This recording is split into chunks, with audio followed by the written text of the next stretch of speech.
Hello, hello. Welcome to the Hacking HR April series. The theme for today is Employer Value Proposition Fundamentals, Crafting a Strategic EVP. As always, we have a fantastic global panel joining us today to share their thoughts and views on this theme. My colleague Jessa is going to be bringing all the panelists live in just a few seconds. Awesome. So I am going to invite the panelists one by one to introduce themselves quickly, and then we can get into the panel conversation. So how about Dr. Tracy? We start with you. Hello, everyone. Looking forward to our panel together. Thank you so much for having me. My name's Tracy Brower. I am Vice President of Workplace Insight with Steelcase. My PhD is in the sociology of work, how we affect our work, how it affects us. I've been in HR for a couple of decades now, and I write for Forbes and Fast Company, and I've written a couple of books. The newest re-release is coming out May 2 called The Secrets to Happiness at Work. So looking forward to this important conversation about employee value equation.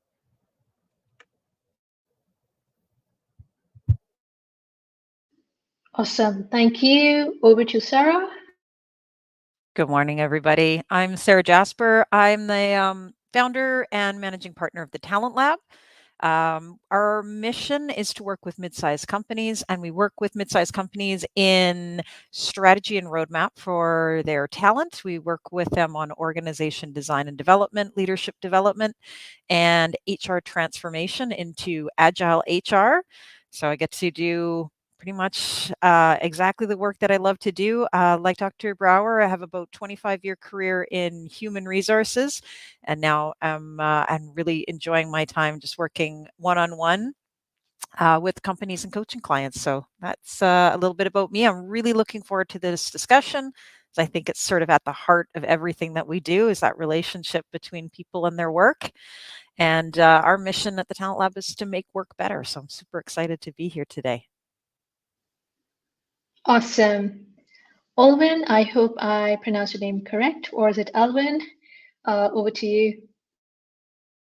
Hi there. Yeah, my name is Alvin Lim. I'm from the APAC region. I'm based in Singapore. I'm the founder and principal consultant of a consultancy called Good People Consulting Company. Double meaning there, good people consulting. And for myself, I'm actually a specialist in building employer value propositions. I made that a specialty of my career. I see the employer value proposition as something that's driven by culture and that it's excavated. It's not actually built or developed. It's actually excavated from the depths of your organizational culture. And I'm sure we're going to have a really wonderful discussion, the why, the how, and the what today. And for myself, I was most previously the global talent attraction lead at Dyson. Wonderfully innovative company, and I spent some time as well at Universum leading the Activation Solutions Center of Excellence there out of APAC. And done some wonderful EVPs in my time, including Lenovo's global EVP as well, where I got to fly quite a fair bit to the US to do. That was fantastic. So looking forward to tonight's conversation. Tonight for me. Thank you. Over to Jason. Hey, happy Earth Day, everybody. Welcome, fellow panelists. Thank you very much for hosting today, Natasha, and Hacking HR as always. Great topic. My name is Jason Rosoli. I've spent, like Sarah and Tracy, Dr. Tracy, 25 years in HR and labor relations and org development with companies, Fortune 500 companies. Most recently, I've founded a newer company, Grassroots Talent Solutions, to focus on headhunting and also consult with a very large firm on both labor relations and organizational development and talent management with companies domestically within the U.S. I am U.S. based, and looking forward to the conversation today around employer value, and what it means to employees. So thank you again. Awesome. And our last panelist for today, Manisha. Thank you, Natasha, and nice to meet some of you again. Jason, I think we were on a previous panel together again. I'm also calling in from California, so it's pretty sunny, and it's morning, Alvin, pretty opposite to you. Early morning, actually 7. I'm currently the VP of Product for People Intelligence at Oracle, and my journey towards EVP started on the other end. You know, I was at LinkedIn. We talked a lot about talent brand. And in general, I was, as a business leader, more than a technology leader at that point, the focus on employees needed to be higher was a strong belief I had at that point when the world was focused a lot more on just on profits about 20 years back. So that a thought came to my mind, which I wrote on a whiteboard at that point, and it stuck with me. And the equation I wrote was happy people make effective teams who make profitable companies. But that equation is never solved. But how do you make people happy? And to me, EVP is a lot about understanding human beings, understanding the complete value package. It's not just, it's not just the salary, it's the experience, it's the touch points, it's the mentorship. It's everything you offer to your employees so that they feel engaged and want to contribute a lot. And so about, I think, 15 years back, I started solving this equation, landed in the land of people analytics, working with global leaders, especially when you're leading a product for Oracle, the preview becomes much stronger. So I'm here to really learn from all of you, as well as share whatever I've learned in this spirit. Awesome, super. So considering this is one of the most talked about topic pre-COVID, post-COVID, I'm curious, and I'm sure our listeners are curious to know, what is new in the EVPs for the organization? Is there something that has changed? Is there something that has evolved? Is there something that the organizations are doing differently? I'm just giving different perspectives of how this question can be answered, suited to your need. So the question is open to all panelists. Anybody may take the lead and others may follow.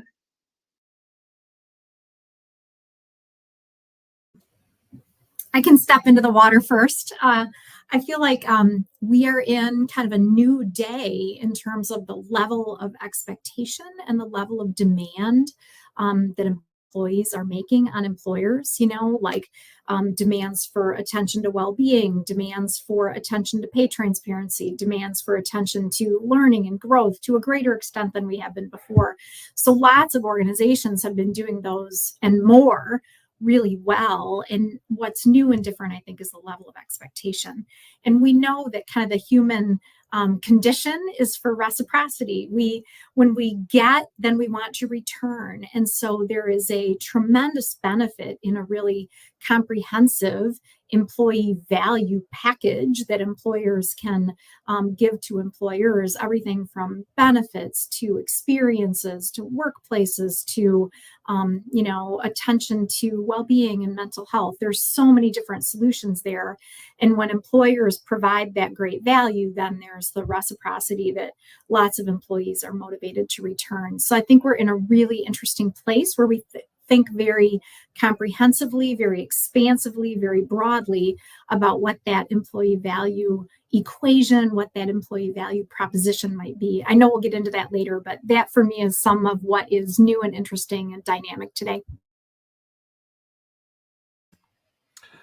I agree 100%. Thanks, Tracy, for kicking it off for all of us and jumping in the water. It is cold. That water is cold in New Jersey, USA. Believe me, if you try and jump in it. But I would also mention that employers, on top of having total reward statements that go well beyond just the normal compensation and benefits offerings, it's about the employer branding themselves and diversifying their offerings into different talent segments. So, what are their mission and values, and how are they tying it back to what they're looking for as an employer value? Is it the segment of learning and development? They're the learning and development employer of choice. They're the DEI employer of choice. They are the work-life balance employer of choice. So they have to talent that segment themselves in order to make sure that their offering is breadth across all the offerings that are available to employees, and also be that brand, marketing brand that communicates that not only to their internal employees, but also to their external talent that they're looking to seek. So again, I consult for a company that's really large right now that does a lot of that stuff. And I really enjoy doing that work because a lot of companies are trying to find themselves, right? Coming out of COVID, what is their offering? How do they want to position themselves? What type of employer value do they even offer? Trying to get that out of their employees, but then also, market themselves for that competition, because the talent competition is very, very fierce out there right now. So great. I love this topic. I'll maybe add on, thank you again, Jason and Stacey, for starting us.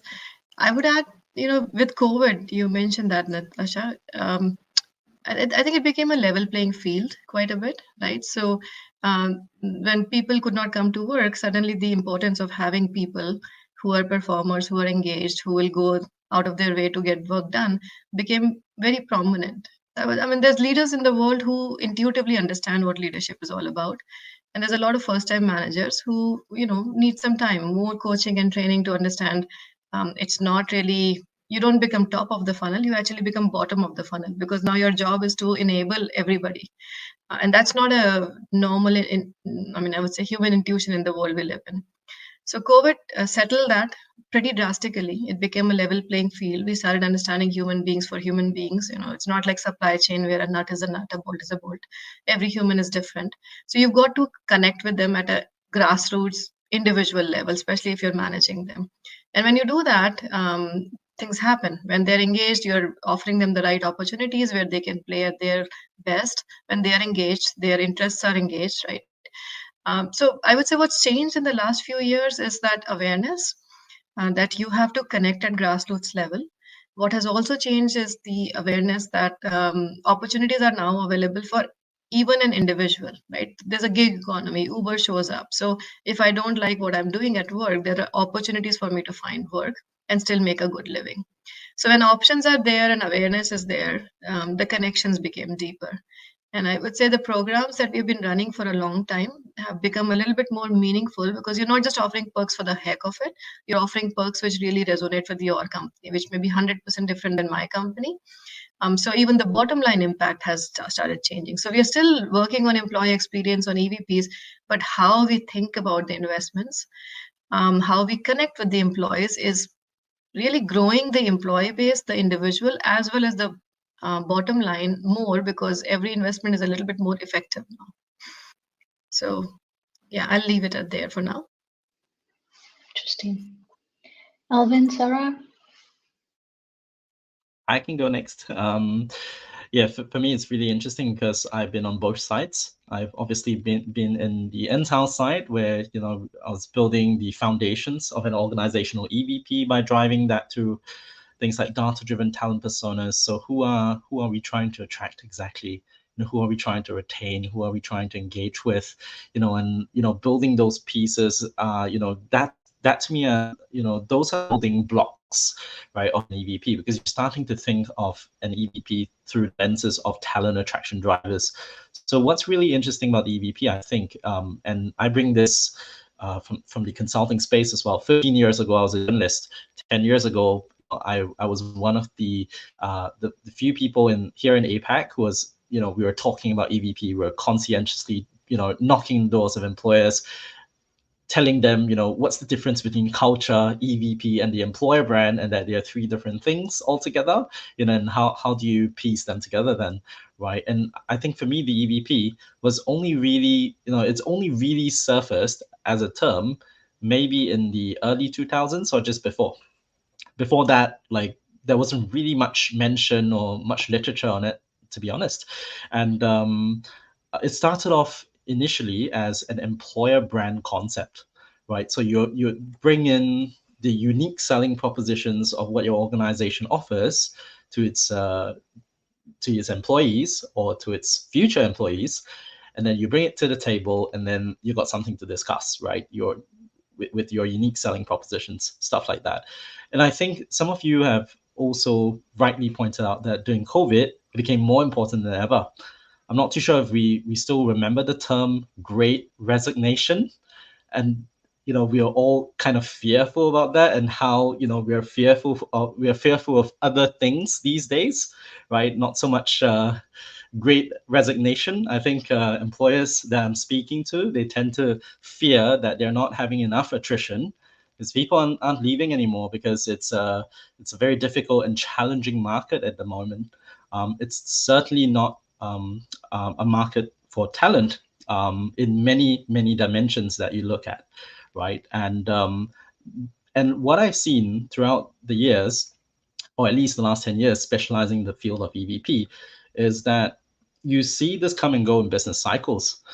When, you know, when people start laying off, when companies start laying off people, actually, the term EVP diminishes, right? And for some reason, the EVP goes up again, you know, when they need to hire, right? Like TA teams almost, you know, I'm bringing up a pretty uncomfortable sort of angle here, but it's the reality.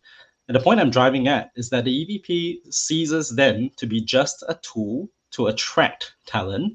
It is now part of your HR operating model because it comes and goes with the business cycle. And it serves another feature, which is not just to attract, to retain, to engage, right? Or to recruit. It also serves to repel, right? Some of the uncomfortable things that companies put out there, those who are brave and honest enough to put them out there, then it becomes sort of like, hey, you know, like, we've got long hours. There's going to be a lot of grind. You're okay with that, but here's the trade-off, right? And it becomes more about things like that, especially as we go into conversations around flexi work or flexi time or flexi dress or things like that. Like when it comes to flexible working, and then you see those trade-offs multiplied through the lenses of an employer value proposition. So that's how I see it and how it's evolved. Yeah, thanks, Natasha. There's been lots said. I think I'll keep it pretty simple. What's new in EVPs? I think the elements that we offer are always going to change. They're always evolving. So those will come and go. And I think the ones that are going to be the most impactful for an organization are going to be the ones that are resonant for the culture and the strategy. And that's why I just love that we're talking today about strategic EVPs, not just about EVPs, because I think there's something in there that we can mine out. But I think if we think about EVPs in general, I would say what's changed. I think that COVID has been the biggest impact on us in terms of our psychology about what work is and our relationship to our work, and in particular, our relationship to our employer, which is sort of what EVP is. It's the heart of how do I feel and relate to the employer, and what do I feel I get out of that relationship, like any other relationship in your life. So the things I think have changed is that COVID gave us context and it gave us perspective on where work sits in the bigger picture of our lives. We have families, we have people that we care for, we have hopes and dreams, we have our own health and wellness, and then we have this piece in our life that's work. So the thing that I think has changed is with that bigger context, it sort of shifted our idea of how important work was in our life, and specifically how important is this one employer to me.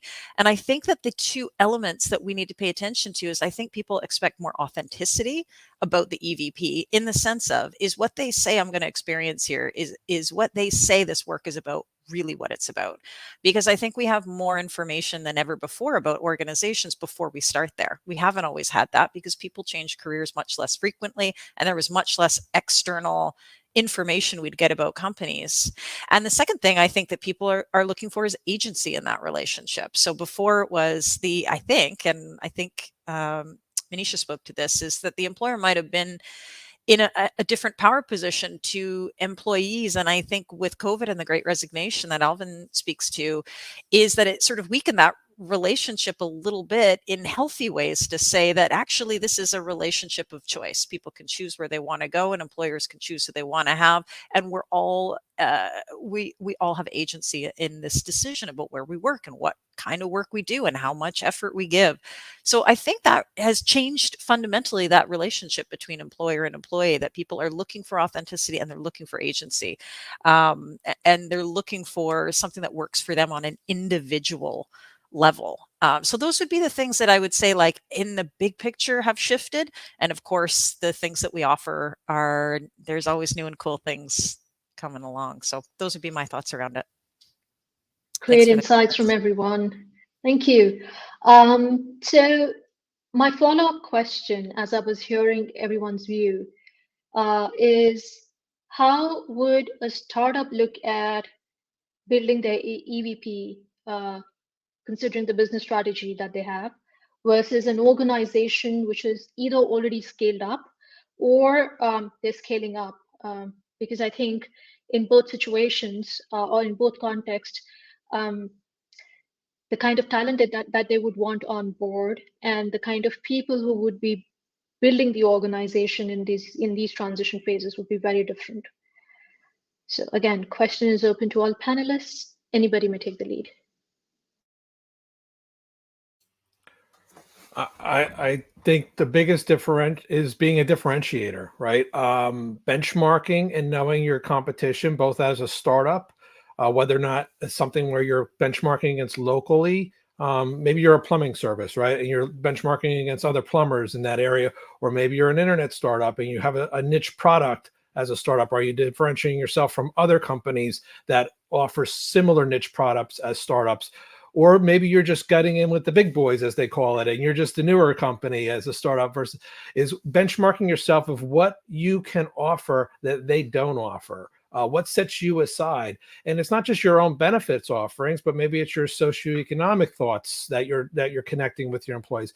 Maybe, and then also the biggest advocates for the employer value proposition is not the company directing what they believe in, but but they could take videos of what their own employees are and use them on their own websites to say, this is who I work for, and this is why I believe in what they do and who they are as a company. That speaks larger than any other value proposition a company can put out. The testimonials of internal employees is a huge part. So, and that can be done whether or not you're a startup or a large corporation. But I think the best thing about going again back to a startup is how they can differentiate themselves from their competition, and then show that as a startup, their flexibility in their work offering, or their employer value offering.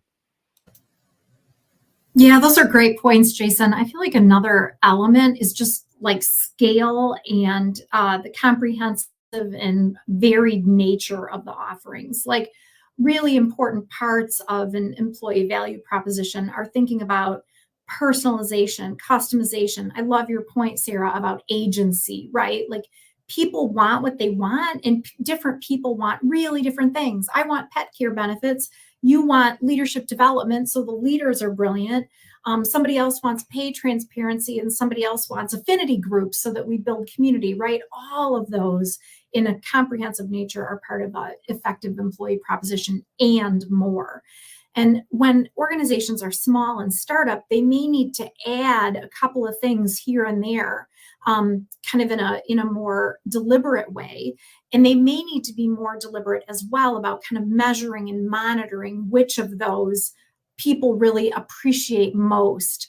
Bigger organizations may be able to have more of those on a comprehensive and varied basis and worry less about how many of them are being used because they have greater support for all of them. My one recommendation is that when it comes to an employee value proposition, clarity is really important. So to your point, Jason, right? How are we differentiating? How are we connecting it to our brand? Experience is also really critical. Experience and expectation have a dynamic relationship in terms of our satisfaction. Experience is what it is. And if we come in with really high expectations and our experience is lower, we'll be dissatisfied. If we come in with lower expectations and our experience exceeds our expectation, we'll be thrilled. So we need to be really aligned in terms of the experience we're offering and the expectations we're setting. So that clarity about expectation is really important. And then I think the other thing that's really important is that idea of personalization and customization. You might offer pet care benefits and, not very many people proportionally take advantage of them. But it's easy to have it. It doesn't cost you much to maintain it. And the message you're sending by having a broad array of benefits and paybacks to employees is really powerful. So that's something to think about, is the range of options so that people can personalize, so they can customize, so they have agency, and so you send a message about the extent to which you're really valuing people. I think that's a great aspect of this, is that I think that clarity is what's most important. And I think in reality, when you're a startup, you may have 20 people in the organization. It's going to be a conversation. It's not going to be, we don't need to approach it the way that we may with a large scaled organization where it's going to be 1 to 1,000 employees. It may be 20 employees, and your EVP is really going to be a conversation that you have with those 20 people who are having a humongous impact on the organization.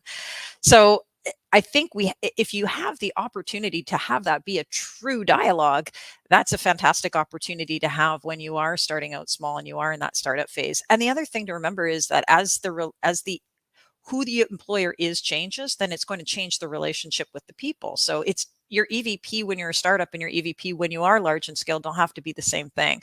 When you're in startup mode, you're scrappy, and you're truly, if you think about an organization's life cycle, at that point in the organization's life cycle, you're trying to survive. Your EVP is hang in there. I can't give you certainty about the future, but I can give you great equity. So this is going to be a big risk return. When we're through startup and we're in survival and we're in scaling, then we might be able to do pet care, but we're not going to be able to do pet care now. And if we try and do pet care when we're trying to survive, we may take our eyes off what is the most important, which is putting our capital back into the business. So I think that the important thing is to make it explicit. To Dr. Brower's point, is clarity is important.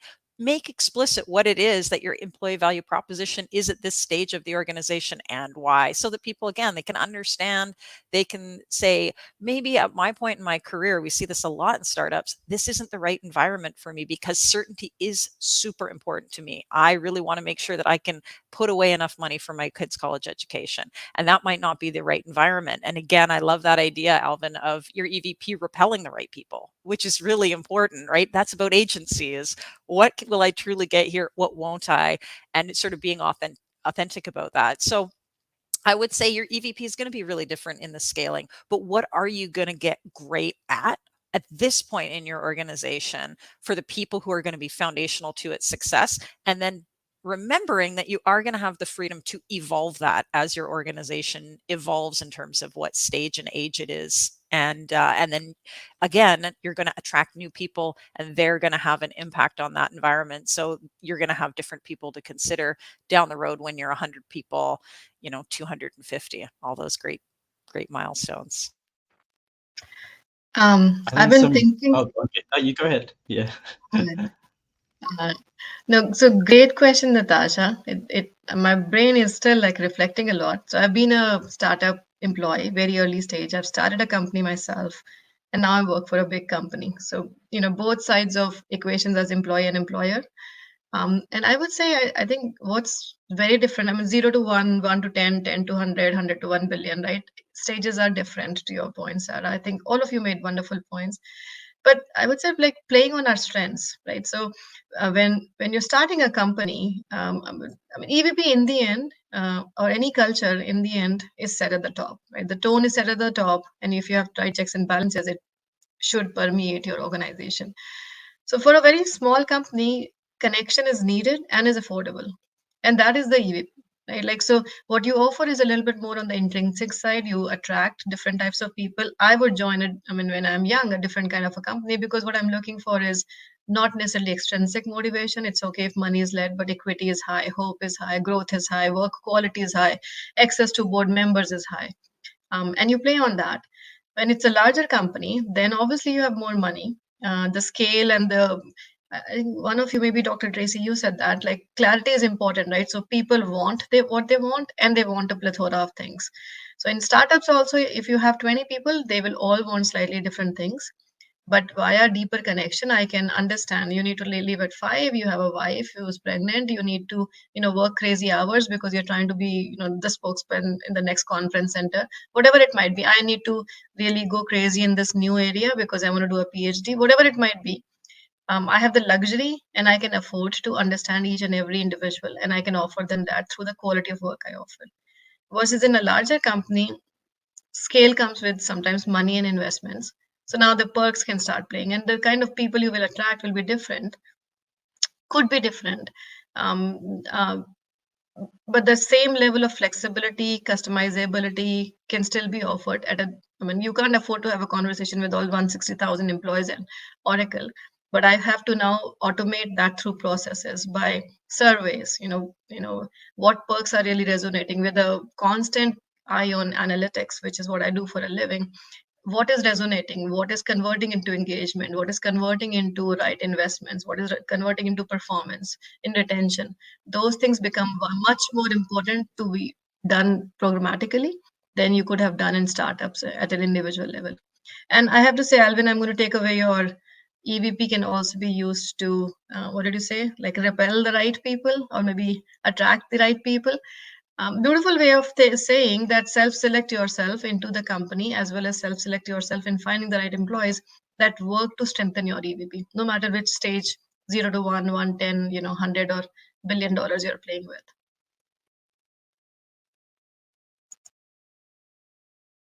Exactly. And I think every time I say that, like people think, that sounds awful. It's like, and they think of the word magnet. But I think after today's conversation, I'm going to start thinking the word agency. Someone said that, right? Or was it Sarah?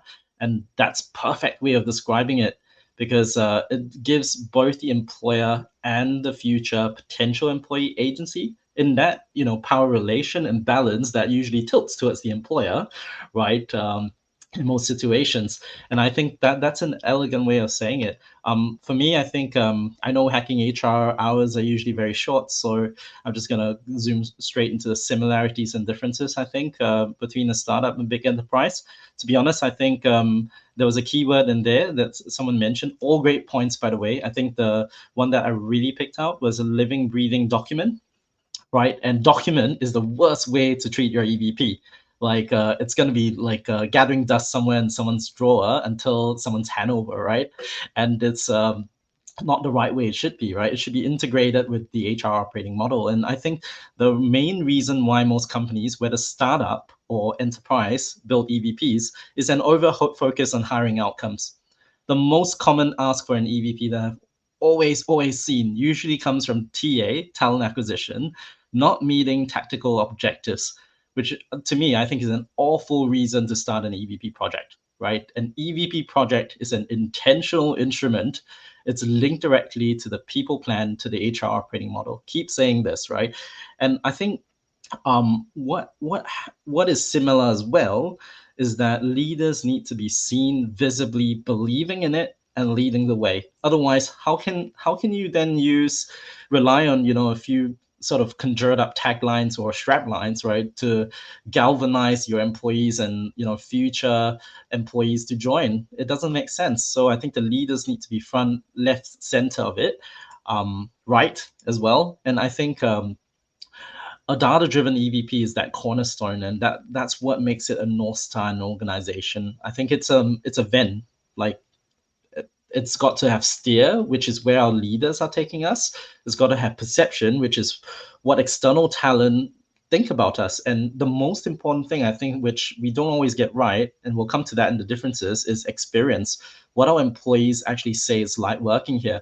And I think sometimes companies tend to be a bit shy or reluctant, right, to put what's real, right? Because that reality, confronting your reflection in a mirror, is very uncomfortable and sometimes could hurt your chances of talent acquisition, because you'll be repelling and cutting out, like a group, a segment of the market, especially when it comes to things like flexible working conditions, right, which employers still struggle with post-COVID. So I think the differences here would be, that in a startup, you need extra safe space, when it comes to the research phase, because someone mentioned you have 20 people in a startup. Many startups I've seen have less than 7 people. So how do you guarantee, that their feedback and the realities that they'll present, how does that get captured and turned into an employer value proposition? Startups are way more agile, so it will live and breathe more frequently. The drivers may change often. I'm not just talking about the attraction drivers, the talent attraction drivers. I'm also talking about your teammate who's driving the projects, right, in a startup. So I think most likely you'll be working on it yourself instead of paying somebody like myself, Jason, or Sarah, or Tracy, or even Manisha or Natasha yourself, to build that EVP. I don't think it's likely, is ever that likely. So I think in terms of pulse checks as well, I think with big enterprises, it's going to be a lot more about scalability and how you surface critical insights. Whereas in startups, you can be a lot more nuanced, but you have to update more often, which means you need your leadership brought in from the very beginning, from its inception, believing that people are the true drivers of the organization. Unless you truly believe in that, then I've seen many startups who've built wonderful EVPs at the start, but they all get forgotten, 2-3 business cycles in. So yeah, and that happens to big enterprises as well. I've seen enterprises build EVPs thinking they didn't have an EVP, but when they did some digging and around their closets and drawers, they dusted off, more than a couple done over the last 5 years or so. So yeah, that's my contribution, I think. Nice. So how do we see technology playing an important role in your EVP strategy, considering organizations are now moving towards AI and a whole host of other new technologies that are coming up? And what I sense is large language models, the LLMs, are here to stay. So do you see any kind of an impact in how the HR leaders and business leaders are now going to look at the EVP from technology standpoint? Or do you see the usual EVP strategy coming on the table? Question for all. Anybody may take the lead. Love this question. I deal with it on a regular basis, doing what I do. I will say, I don't think we have a choice but to endorse and accept where the world is moving, right? And maybe put the right guardrails if we need to and sequence the right events. But the fact is, employees will use ChatGPT, to write emails today. They'll do whatever they can do. It's a tool available out there. So, and then a lot of the HR software also, generative AI is part of it. I mean, even Oracle, we offer a lot of use cases where generative AI is literally like you sometimes don't even know you're using it, right? Because I want to write a goal. It's easier for me to just type a goal with one line and then make it nicely readable, positive, all that stuff using Gen AI. So does HR have to endorse it? I 100% think we should, because it is a productivity driver. It sometimes is an intelligence driver also. It could be a collaborative driver also by making things easier. But then also it's like data driven EVP. Somebody said it on the panel. In the end, the more you're scaling, the more, how can you be, like providing a custom solution for everybody without completely spoiling your bank balance? Technology has to come to play, right? So having the right surveys in place, or having the right reasons for gathering insights, no matter where you are. Maybe it's recruiting, maybe it's retention, maybe it's promotions, maybe it's compensation planning, whatever it might be. Like, how I'm conducting team meetings, how I'm doing talent reviews. Do I have a data-driven way to understand and analyze what my org is doing? Do I use that data to deploy the right policies? And not policies like one size fits all, but really understand the nuances of the culture, nuances of the maturity of the org. Engineering might be in earlier stages, so the way you deploy some processes may have to be a little bit more contextual there, right? And maybe if you're hiring in Norway, you'll have to be a little bit more relaxed in the kind of perks you offer because the country offers them.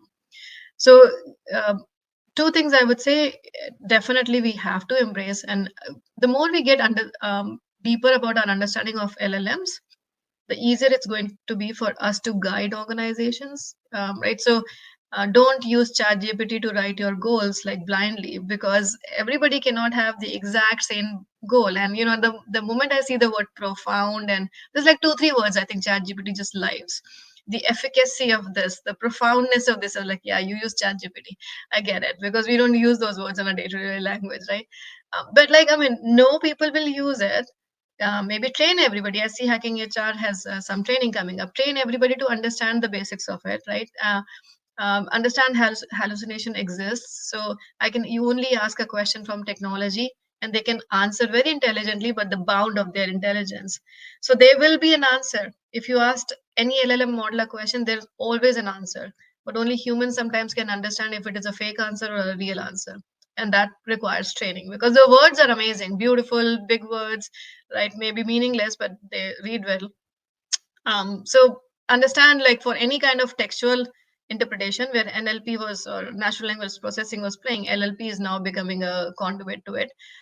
Allow them to use it, but also have checks in place, right? Are the goals aligned? All of you wrote goals using LLMs, but are they all aligned with the bigger goal?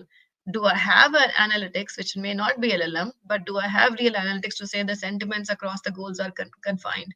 The goals are aligned, right? So checks and balances need to be definitely put in place. But in the end, I'll say just monitor everything, be aware, be open, everything we talked about, transparent, offer clarity. But then definitely have checks and balances, and data analytics definitely can play a strong role. And educate everybody, HR and all people leaders for that matter, right? I mean, this is happening, this is real. I think I'll go next so I don't go last again. Yeah, but really quick one for me. I think it comes down to the word intention. I believe many companies are probably writing EVPs already with LLMs and ChatGPT, probably sometimes even just prompting it as write an EVP and build a, like a, 4 pillars with 20 versions of taglines for me to have a look at, not satisfied with these pillars. Okay, all right, let's build like 4 more. And I think it comes down to intent, right? Like anything that's intentional means you fed it with the right raw materials to begin with. And to me, the right raw materials would be a research-backed process of creating your EVP, and then you can take all the analysis, and maybe there are like 50 pages of it.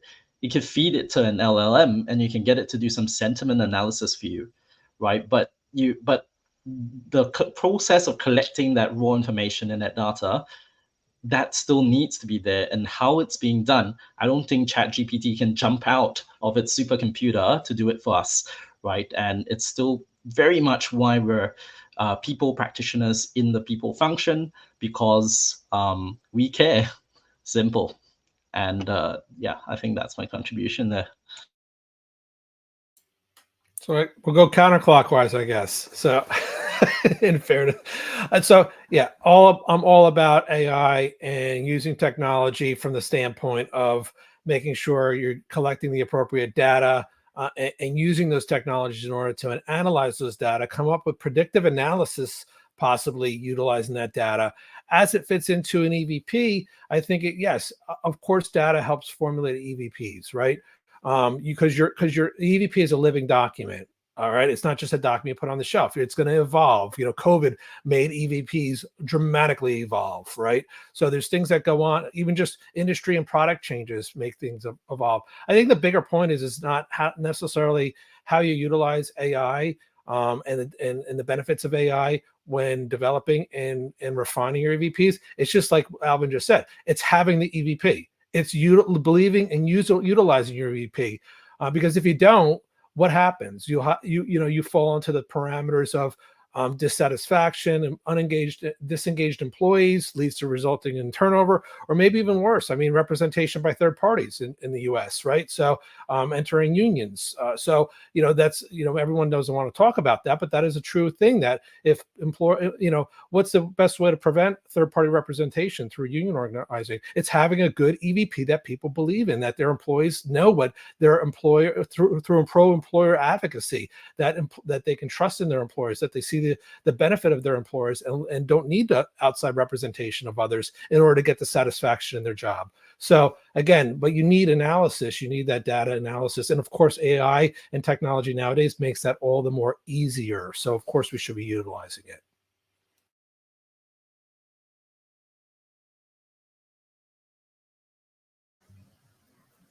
Yeah, I would just say that I've written a few articles on AI for Forbes, and one of the things that's really interesting is the extent to which AI and technology can actually increase job satisfaction when we're using it to do the parts of our job that we're less fulfilled by, less interested in. We're always going to have mundane elements of our job, but to the extent that we can really think about intentionally what we're focused on or what others are focused on, so we can align interests with activities, that will be a great process for the future. But I think the other thing is that we need to make sure that we're using technology in a way that increases the humanity of work rather than decreases the humanity of work. I love your point, Jason, about trust, right? Like we want to increase the trust that people have in the people within the organization. And sometimes when we put separators between us and our relationships in the form of technology, that can get in the way because we just don't have as many cues or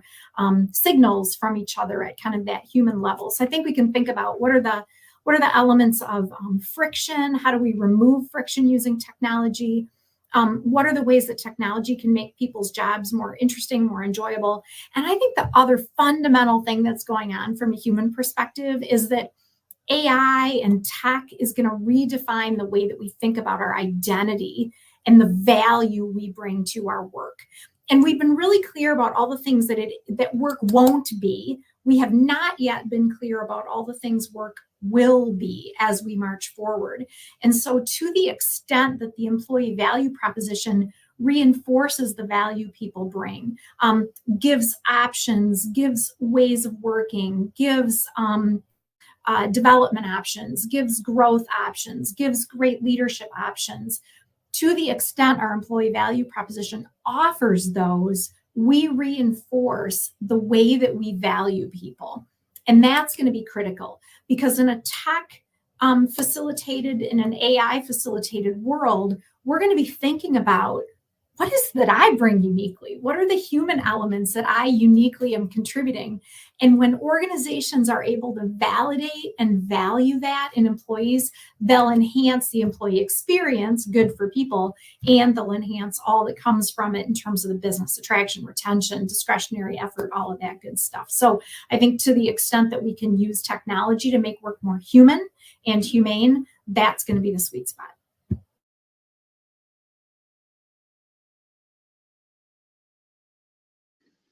You're waiting to hear from you, Sarah.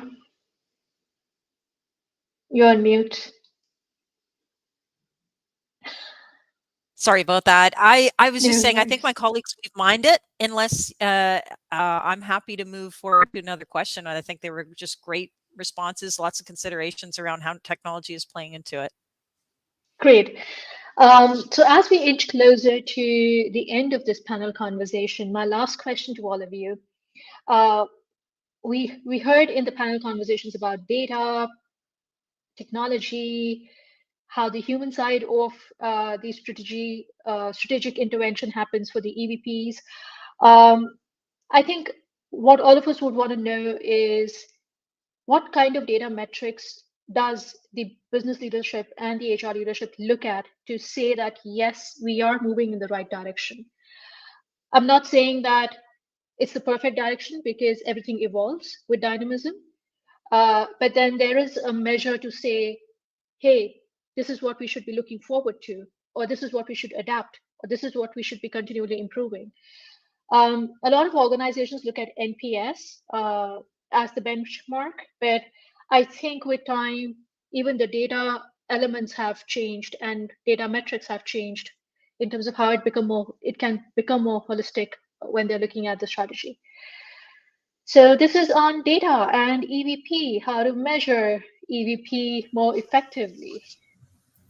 Yeah, I feel like we have to think about the outcomes for the organization and the outcomes for people, and often there's an overlap between those.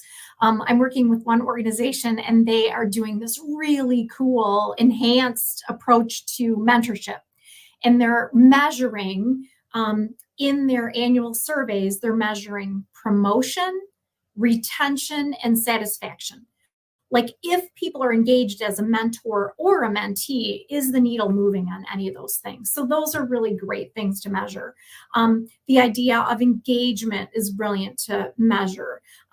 People's levels of satisfaction. But I think we want to think about not just measurements that you get or barometers that you get from survey data, like people self-reporting what their experiences, but also what are the barometers that you can really look at more quantitatively, like levels of promotion, levels of retention, the extent to which we're providing opportunities in a more equitable basis. Those are, I think, the key buckets we want to look at, is what are the outcomes for organizations that are positive, what are the outcomes for people, and make sure that we've got a mixture of those metrics. I would love to pick up on one of the words there that I just so connect to. And I think, I mean, this is crafting a strategic EVP. So I'm assuming that everybody who's tuning in is wanting to know how to do it. And so I would say the way to look at whether you've been successful is to ask what you tried to start out to do. So to me, crafting an EVP is as simple as saying, what are the 3 to 5 commitments we're making to our people in exchange for their hard-earned effort and time they've given us, and putting those in terms of outcomes. Like the term outcome I love. So if your EVP is about, we have great leaders here, that's as simple as it needs to be. And then your data or your metrics are going to be, do we deliver what we say we're going to deliver? Do our people perceive that we deliver that? Because actually perception is reality. So you can measure whether or not you've promoted people. That's pretty important. You can also measure whether people perceive that you have a fair way of promoting them. However you measure it is fine, but be measuring the things that you say you differentiate on the basis of. So crafting a strategic EVP in my books is, what are the 3 to 5 commitments that we make in terms of outcomes? So not, we're going to offer this thing, but you'll get great leaders here is an outcome that people can either say, yeah, you did it, or no, you didn't do it. And then it's really conversations that leaders need to have around the table with courage to say, did we do it? And then I think also, I would measure a successful EVP honestly on the courage to take away the things that don't align to it, because it's very tempting to offer everything to everyone. So, Oracle just offered this cool new thing. We should offer this cool new thing. Lululemon does this, Amazon does that, but Lululemon and Amazon are different companies and they know that. So what do we stand for? What do we offer here? Who's going to want it, and do we deliver it? And I think you can use data to hold yourself to truth on outcomes, like do we actually promote people? And I think you can use data to ask people, do you feel like we do that? And both, I think, are equally important. But I know that's going to be a much less sophisticated answer, but that's how I would I would look at what a good EVP is or isn't, is kind of, do we deliver on what we say we're going to do? Thought that was a brilliant answer, actually, to be honest. And I see there's two dimensions, and you already covered one of them. Like the first one was, I think, around HR, the HR aspect of it. And I think I've been emphasizing it, and along with you guys, like so much, about the EVP having to be tied into the HR operating model, right? It's part of your people plan, because the way you measure the effectiveness of the EVP, like Sarah mentioned, I think it comes on very much to talent.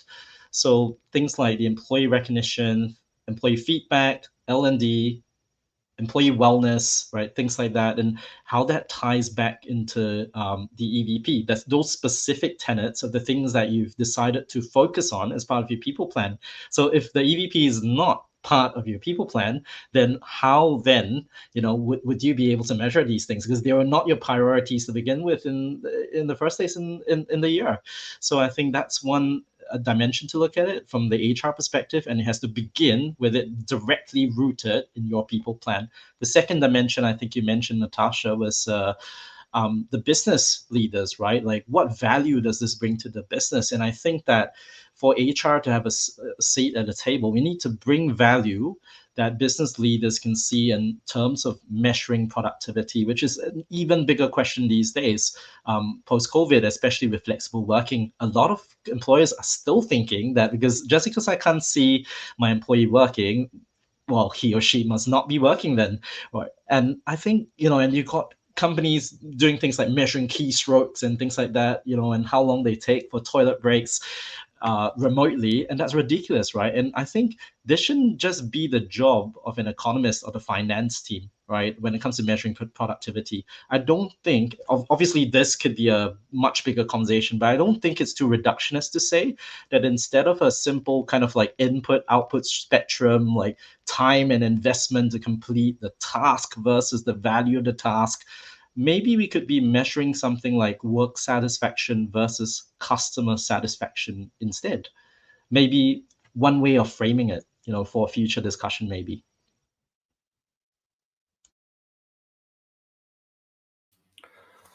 I'm going to take Sarah's approach that my panelists have really hit this one out of the park. Sarah, you especially. I mean, in all seriousness, HR, we've become so data driven in everything we do. We can analyze everything, and look for key points and tie it back to ultimately the EVP. But eventually, what Sarah just said prior is, it's what you make of it. It's what you set out to accomplish to begin with. One thing I would just jump on there is just make sure when developing your EVP that you're getting feedback from your employee population as well. So that because you want their buy-in to what it's about. So when you set out to set those goals or to make sure that document is updated, make sure you're taking into account what your employees want to see out of the company as well when developing what those goals are. But yeah, we can look at a million metrics halfway to Sunday, but it really is what you set out as your goals. So really nothing really to add besides that. I would say, Sarah, you are like the perfect person to start a EVP conversation with. And starting with the business question, what's important? I mean, see, there's a lot of data, a lot of insights available. And most of my conversations when I work with CHROs, CFOs, and now even CEOs, CEOs is what do you really want to do with your company, right? So, and the answer is not as easy as one might hope it would be. Probably because everybody's getting lost in the sea of 1,000 matrix and 1,000 questions, right? Like, so what is important? So, I mean, if it is about creating future leaders, then there is succession planning, there's talent reviews, there's internal mobility that becomes key for you. A lot of the conversations we are having nowadays, the focus is on growth, right? So if growth is important, both for the company as well as the individuals, what like we came up with, and I also have a book coming out, we call it growth index and growth investment index. So it's a yin and a yang. The employer has to invest in the growth of the employees, and a few things, and You could think of it as like, how many one-on-ones do I conduct? Do I offer them flexibility of work? Do I have a nice learning portal which is catering to the needs of the employees? Compensation, obviously, is table stakes to start with. Promotions, internal mobility. So am I investing in the growth of an employee? And then is the employee also growing? So we also have a Yang, which is growth index. So did we did we develop new skills? Did people change the performance levels at which they were playing? Is the retention gone up? Has engagement gone higher, right? So both the times, I think starting with the right question, 100% important, keeping an eye on that goal, and then ensuring both sides of this equation, the employer and the employee, we are measuring on a constant basis. So starts with question, 2 insights, to, oh, not really on track. Okay, adjust solutions, and then you implement the actions, and then you rewind, repeat all over again. So it's an engine. It's not a once and done thing. Analytics, data, everything has to be constantly on the move. I think not just the document in which we write EVP, but even the matrix that we use to measure success towards it is an ongoing thing. Right? So yeah, please listen to Sarah. Start with a business question. There's a lot of data. I can tell you confidently, lot of data, lots of insights available, but they may not resonate with you, even if they resonate with Lululemon, which I love. Amazing conversation. Thank you so much. Bang on time. This calls for a final sign off. Great insights, and I'm sure our audience and our listeners have enjoyed all the insights that have come their way. Thank you all for joining from different time zones, a global panel, and a diverse panel, and bringing in your experience and your insights for us. Take care till we sign off. Thank you, Thank you, everyone. Natasha. Take Thank you, care, everyone. panel. Thank you. Good night, Bye-bye. Alvin. Thank you for joining us in the evening. Bye, everyone. See ya. Thanks, Have a good day. Natasha. Take care.